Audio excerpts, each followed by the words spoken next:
ya sampai kita jadi dokter ahli itu pola pikir kita terbentuk tidak hanya teori yang kita dapatkan. Tapi dalam praktiknya belakangan ini banyak sekali hal-hal yang kita benchmarking juga ke FK-FK yang lain, ke tetangga, Unimal, Unaya, UI, UGM, dan lain-lain. Mereka juga merasakan hal yang sama. Banyak dinamika-dinamika diskusi tutorial yang mungkin karena berkembangan zaman, teknologi, dan lain-lain itu menjadi berkurang esensinya gitu ya. Mungkin kalian juga merasakan yang kalian rasakan, tapi ini yang kita rasakan sebagai pengelola. Minggu lalu juga kita sudah diskusi dengan para dosen, para tutor yang akan masuk di semester ini memimpin diskusi teman-teman dan merasakan hal yang sama gitu. Bahkan ini merupakan salah satu amanah dari Dr. Rosa yang kita tindak lanjuti sebelum beliau mengakhiri jabatan sebagai Kaprodi dan jadi dekan di FK Bengkulu. Jadi ini kita meneruskan hal-hal yang ditinggalkan oleh para pendahulu kita lah ya. Nah, saya ingin merefresh dulu adik-adik sekalian bahwa 7 jam ini 7 langkah untuk mendiskusikan pasien ya, yang disajikan dalam bentuk skenario. Sampai sini masih terdengar ya, suara saya masih aman ya? Pak, aman Masih Pak? Dokter. Oke, kita lanjut dulu ya.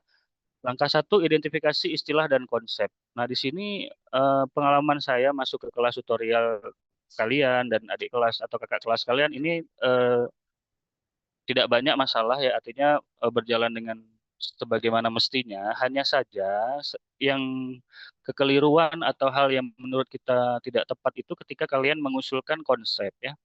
Identifikasi istilah dan konsep ini, konsep itu bukan diagnosis ya. Konsep itu bukan diagnosis. Jadi dengan skenario yang mungkin sudah detail, yang sudah cukup panjang disusun, kalian langsung otomatis secara sadar, secara pikiran terbentuk konsep itu diagnosis ya. Jadi konsep itu bukan diagnosis, tapi apa topik atau sebab apa yang sedang dibahas dalam dalam skenario ini gitu. Nah, ini yang menjadi yang sudah sedikit banyak bergeser dari terahnya dulu gitu. Nah, contoh sederhana waktu itu saya masuk ke beberapa tahun lalu, beberapa semester kemarin masuk ke mata kuliah neuro, itu kasusnya stroke hemoragik memang, tapi kalian langsung atau teman-teman langsung di konsepnya stroke hemoragik akut gitu. Nah, terus berdiskusi, akhirnya di pertemuan kedua saya kasih trigger pertanyaan trigger. Bagaimana dengan stroke iskemik? Apakah pengobatannya sama? Apakah pendekatan pasiennya sama? Saya pancing begitu kan, dan akhirnya ternyata menjawabnya tidak tidak lancar, menjawabnya masih ragu-ragu, terlihat kurang baca dan seterusnya karena sudah terkunci fokusnya hanya pada stroke hemoragik. Nah, sedangkan pada skenario itu kita harapinnya sebenarnya penyakit cerebrovaskular. Cerebrovascular event atau penyakit cerebrovaskular, penyakit pembuluh darah otak secara menyeluruh yang dipicu dengan skenario yang kebetulan kita pilih adalah stroke hemoragik. Nah, gitu. Artinya dengan satu skenario ini kalian bisa belajar banyak sebenarnya. Nah, tapi itu tidak terjadi. Nah, oke. Mungkin kalian juga merasakan hal yang sama. Nanti mungkin bisa disampaikan. Kemudian identifikasi masalah. Identifikasi masalah ini, eh, identifikasi masalah ini juga lancar-lancar saja menurut saya, menurut kita. Cuma hal-hal yang muncul ini cenderung template ya. Misalnya kalian menyampaikan masalah apa tata laksana untuk dokter umum, kemudian ini klasifikasinya apa, diagnosisnya, penunjangnya apa, dan seterusnya. Tanpa didasari mungkin berpikir yang lebih dalam gitu. Jadi sudah template saja gitu, template. Dan ini menurut kita perlu ada perbaikan sentuhan-sentuhan, refreshment yang membuat ini menjadi lebih optimal. Kemudian analisis masalah. Analisis masalah ini juga bagus, jauh ini baik, tidak ada hal-hal yang perlu sekali diluruskan. Hanya saja di analisis masalah ini yang kita jumpai banyak yang mungkin kurang baca ya. Banyak yang tidak pede berpendapat sehingga cenderung pasti. Leadernya udah coba pancing-pancing, belum juga ngomong dan seterusnya. Eh, Kesalahan atau kekeliruan yang harus diluruskan dalam analisis masalah ini adalah dalam langkah 3 ini adalah ketika kalian berpendapat atau ketika ada teman itu berpendapat, kalian perhatikan pendapatnya. Bukan kalian malah sibuk dengan pendapat yang akan kalian utarakan gitu. Dengerin dulu apa yang dia bilang. Jangan-jangan itu yang benar gitu. Yang selama ini kalian anggap salah, ternyata itu benar. Mungkin dia lebih banyak baca, kalian kurang baca, atau justru sebaliknya, yang dia sampaikan ternyata salah. Literatur kalian lebih lebih yang pernah pengalaman kalian lakukan lebih bagus, lebih lebih lebih benar gitu. Nah, jadi diskusi-diskusi ini yang menurut kita sedikit banyak udah cenderung kaku dan template gitu, dan khawatirnya tidak mendapat esensi dari skenario ini. Nah, kemudian strukturisasi. Strukturisasi juga oke-oke saja, cuma kembali lagi cenderung template ya. Jadi idealnya kan strukturisasi ini si konsep itu ada di tengah-tengah, kemudian kalian membuat bagan-bagan hasil diskusi yang langkah 1, 2, 3 itu terrecord dalam satu bagan yang kita sebut dengan strukturisasi. Kemudian LO. Nah, LO ini sudah dibantu sebenarnya di skenario ada learning objective yang harus kalian diskusikan ya. Ada beberapa kalimat-kalimat tanya yang itu harus dibahas gitu kan. Eh, namun seringkali juga kita temukan template masih ya, misalnya tadi klasifikasi, epidemiologi dan seterusnya.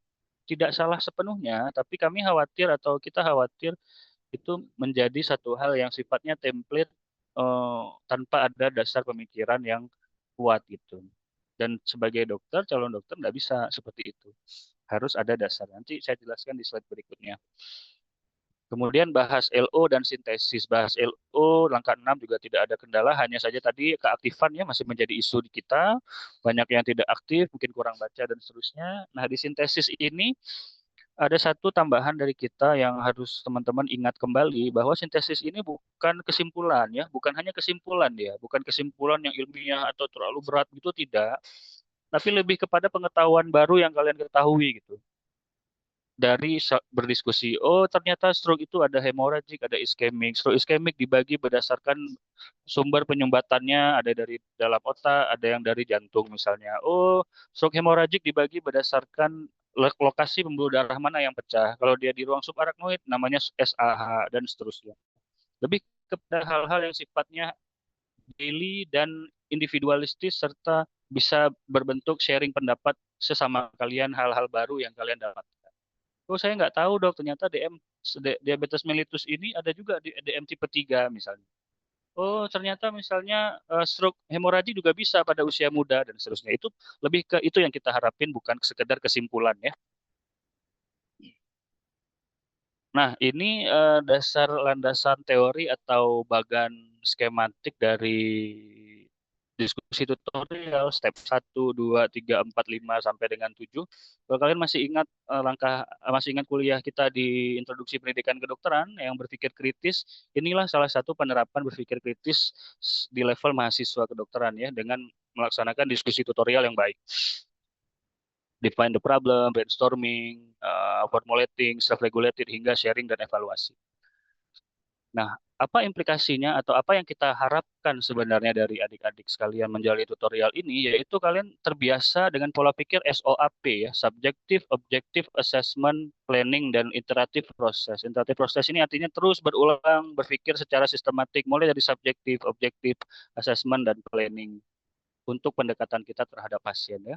Subjektif ini gejala yang dia keluhkan, kemudian objektif ini kita konfirmasi benar atau tidak, kemudian asesmen ini kita mulai berpikir kemungkinan penyakitnya apa, kita turunkan menjadi diferensial diagnosis, dan kita usulkan misalnya penunjang apa yang diperlukan untuk menyingkirkan diagnosis diferensial diagnosis, sehingga kita dapat diagnosis kerja dan pasien kita lakukan terapi seperti apa sebagai planningnya. Ini terus simultan seumur hidup akan kita lakukan sebagai seorang dokter nantinya gitu.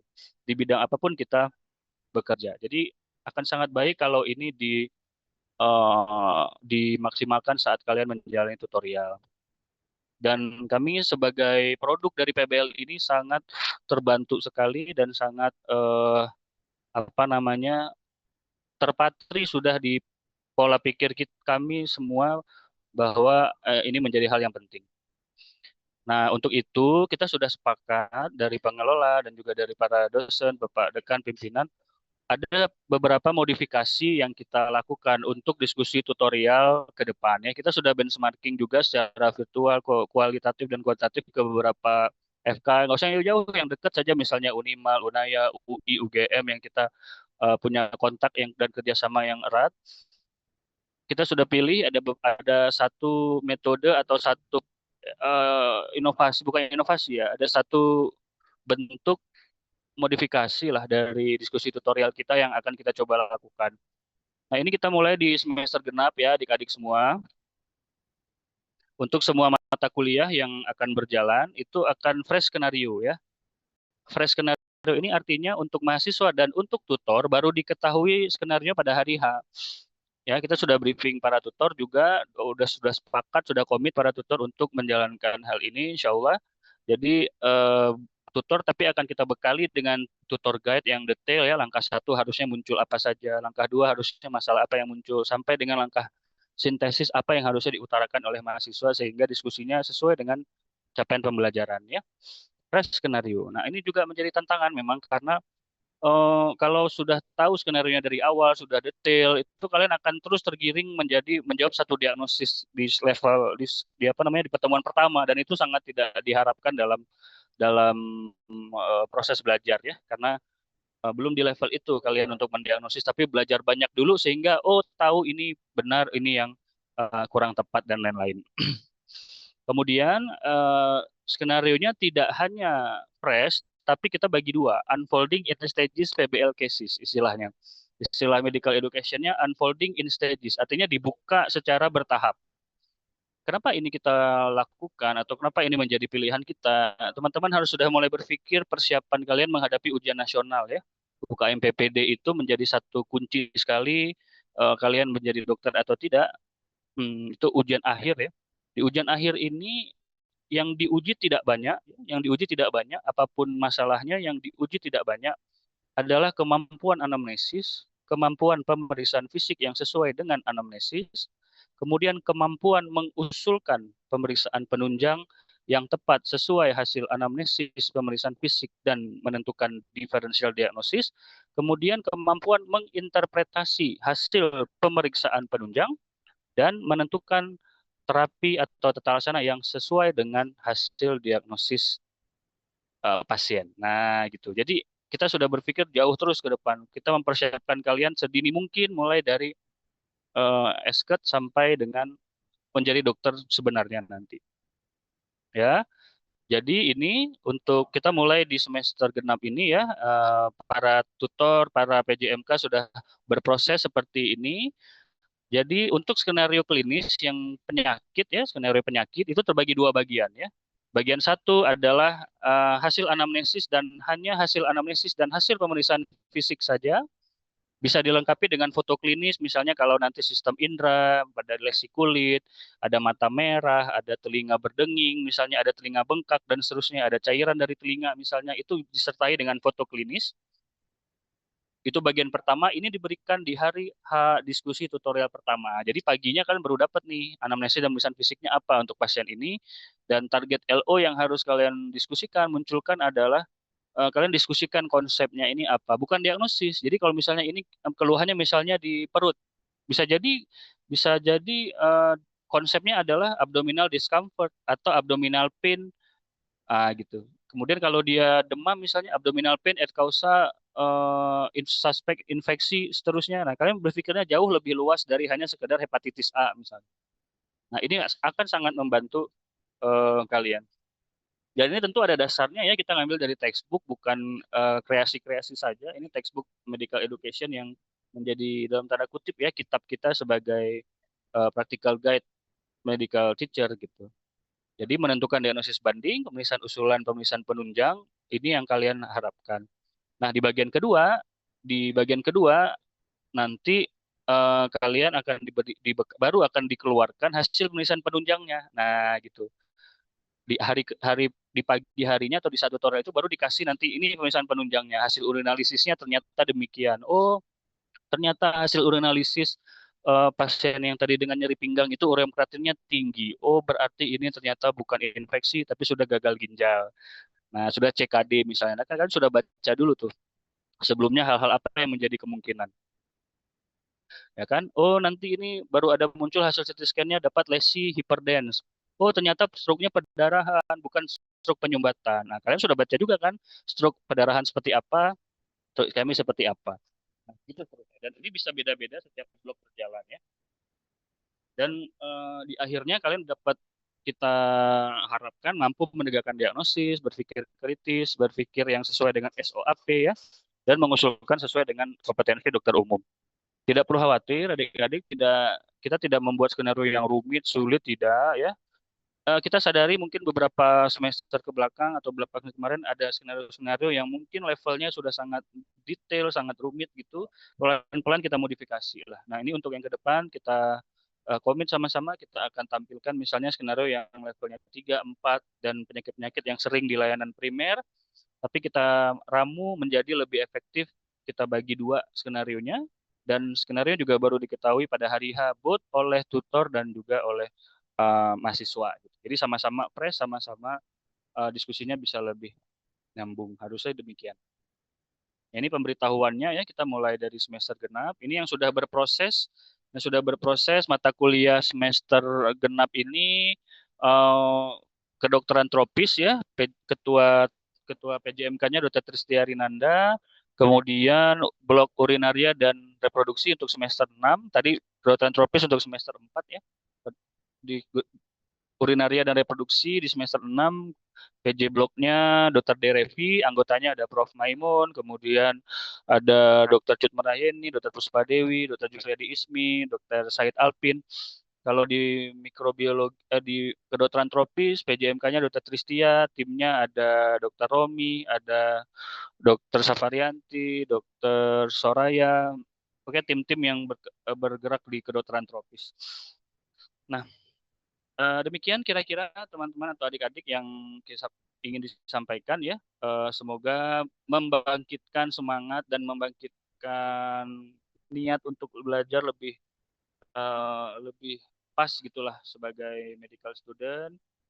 Ini kalian sudah masuk tahun kedua ya. Tahun kedua ini sudah bukan lagi tahunnya adaptasi ya, tapi sudah mulai fase transisi dan persiapan untuk akselerasi di semester 6 7 untuk tugas akhir. Jadi ini harus sudah konsisten. Jadi kalau semester 1 2 ini kemarin tahun pertama masih agak-agak goyang, nah ini sudah tidak lagi saatnya, harus sudah settle apapun yang di depan dihadapin gitu. Oke, bismillah. Semoga menjadi apa ya pembelajaran dan ini juga kita pilih metode ini karena sekarang kan sudah diserang dengan AI, dengan ChatGPT, Perplexity dan lain-lain ya. Tinggal dimasukin aja skenarionya, muncul langsung bahan pembahasannya. Nah, tapi kan kalau di unfolding bertahap gini kan kalian jadi baca lebih banyak. Oh, ini bisa juga nih diare akut. Oh, ini bisa juga ini hepatitis. Oh, ini bisa juga jangan-jangan tumor. Nah, misalnya. Nah, nantilah kita tunggu dulu hasil pemeriksaan penunjangnya di pertemuan kedua. Oh, pemeriksaan penunjangnya ternyata titer HbSAg-nya positif. Oh, benar nih ternyata hepatitis. Nah, oke. Demikian yang harapan kita ini bisa berjalan dengan baik ya. Tentu evaluasi akan tetap ada ya.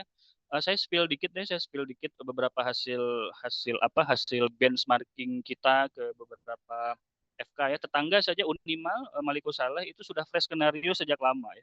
Mereka baru tahu skenario-nya itu hari H, tapi mereka tidak bagi dua. Skenario langsung utuh seperti kita, utuh begitu, tapi juga dikasih fresh pada saat hari H gitu. Jadi mahasiswanya nggak tahu di buku blog mereka nggak ada skenario. Mereka baru tahu hari H juga. Dan ini sedikit banyak ada baiknya juga ya. Tentu mereka juga terus mengevaluasi seperti kita. Kemudian di UGM tempat kita belajar PBL dulu yang membina kita PBL, mereka lebih ekstrim lagi. Jadi nama bloknya itu bukan seperti kita. Kita kan bloknya urinaria berdasarkan sistem ya, blok kedokteran tropis, blok olahraga dan rehabilitasi medik. Tidak. Mereka di tahun kedua itu start tutorial nama bloknya itu sudah blok nyeri, nah, gitu. Blok demam, blok kuning. Nah, gitu. Jadi semua penyakit yang kuning, semua penyakit yang demam, semua penyakit yang nyeri itu dibahas di skenario di blog itu gitu. Dan itu lebih ekstrim lagi menurut saya dan lebih advance lagi. Kita mungkin suatu saat akan sampai ke sana, dikaji, tapi kita bertahap dulu. Bertahap kita revisinya tidak minor dulu di keseharian tutorialnya kita coba benahi. Kadang sesuatu yang sederhana berubahnya ini malah menjadi hal yang efektif gitu. Harapan kita demikian. Kalau di UI itu mereka press juga, tapi mereka itu diwajibkan buat mind map. mereka menggambar dulu mind mapping dulu di rumah yang wajib dikumpul di diskusi pertemuan pertama. Nah, kita juga belum sampai ke situlah. Kita juga belum ingin yang mayor begitu revisinya, tapi kita terapkan hal-hal yang sifatnya applicable dan tidak merubah sistem yang sedang berjalan ini. Sehingga kita juga baru berubah kurikulum kan OBE di 2 tahun ini.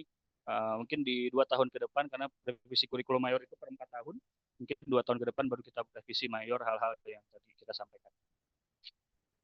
Ya, mungkin sampai sini ada yang mau ditanyakan? Dipersilahkan, adik-adik. Ini ada 195. Oke, good. Mudah-mudahan sudah di Banda Aceh semua ya. Silakan mau bertanya langsung boleh, di kolom chat juga boleh. Silakan. Ada yang mau disampaikan? Ayo, saya tunggu ya.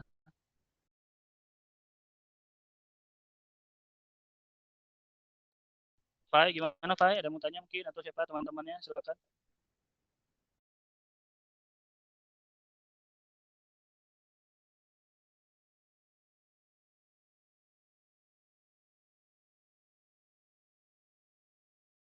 Yuk, udah jelas kira-kira? Ya, sudah jelas atau gimana?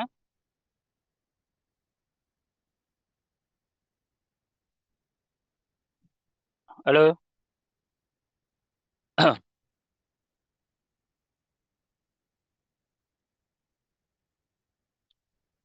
Ibatullah, Ibatullah dan Muhammad apa nih yang join bareng?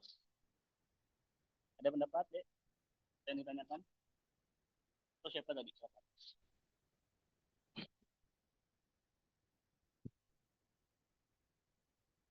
Ini yang on mikrofon Khairina Ramadan. Gimana Khairina? Mungkin ada yang mau disampaikan?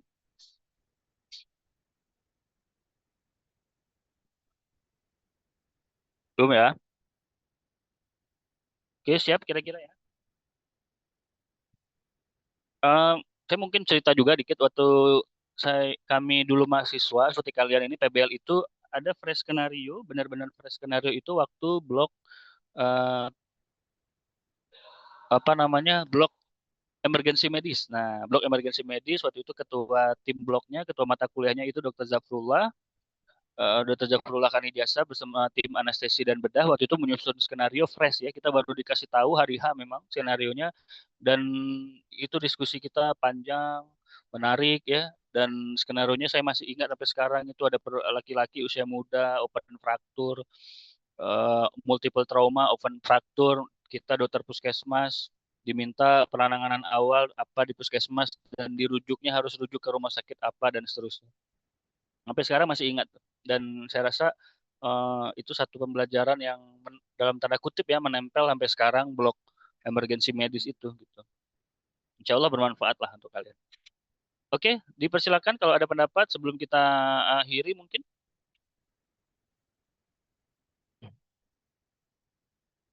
Sebelumnya kalian blok apa? Sebelumnya blok apa?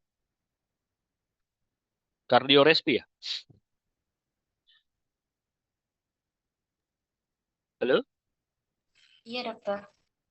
Masih ingat skenario-nya? Masih, yang pertama STEMI kah, nggak salah dokter. Yang kedua ada pneumonia, yang ketiga ada crop gitu dokter. Hmm, oke. Terus blok apa lagi? Tumbuh kembang dan nutrisi, Ya, sama endokrin dokter. ya, oke, oke. Oke, gimana? Ada yang mau tanyakan? Atau sudah jelas? Saya rasa mungkin sudah jelas ya, insya Allah. Jadi bersama-sama kita mulai apa untuk hmm, semester 4 ya, kalian semester 4. Dulu semester 3 kan udah mulai tutorial, jadi bisa dirasakan nanti perbedaannya. Bisa dirasakan mungkin perbedaannya dan manfaatnya ya. Untuk yang semester 6 juga mereka akan mulai di blok urinaria dan reproduksi eh, di minggu depan juga, insya Allah. Oke, semuanya sudah? Ada yang mau disampaikan?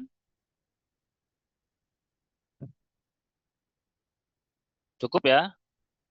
Sena, Olivia, Islah, ada yang tanyakan? Hafiz. Dan ini juga berlaku untuk yang internasional kelas ya, yang mungkin ada internasional kelas juga berlaku ya.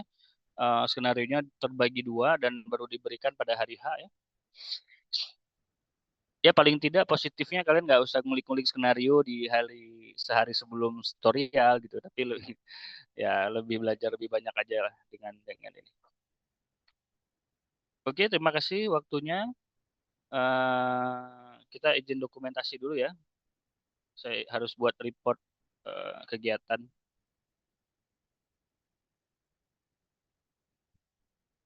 Oke, semangat ya semuanya. Semangat.